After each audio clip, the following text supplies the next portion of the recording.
ప్రార్థన చేస్తున్నాడు. చూడండి, ఆయన భవిష్యత్తులో ఏమైపోయాడు? ఇశ్రాయేలు దేశం మీదకి గొప్ప రాజుగా చేశాడు. దేవుడి స్తోత్రం చెప్పండి, హల్లెలూయా. మరి అలాంటి దీన ప్రార్థన చేసినప్పుడు, తగ్గించుకొని ప్రార్థన చేసినప్పుడు ఇంకా ఇంకా ప్రభు నిన్ను గొప్ప ఆశీర్వదకరంగా మారుస్తాడు.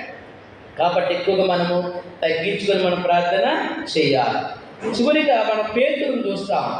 పేతురు మనం చూసినప్పుడు చూడండి ఒకసారి, పేతురు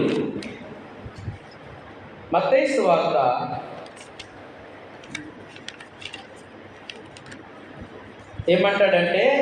'పేతురు ప్రభువా, రాత్రంతా ప్రయాసపడ్డాను కానీ ఒక్క చేప కూడా దొరకలేదు ప్రభువా' అంటే, మరి ప్రభు ఏమన్నాడు? ధోనికి కుడివైపున వల వేయండి, మీకు చేపలు పడతాయి అంటే ప్రభు మాటకు లోబడి, అయ్యా రాత్రంతా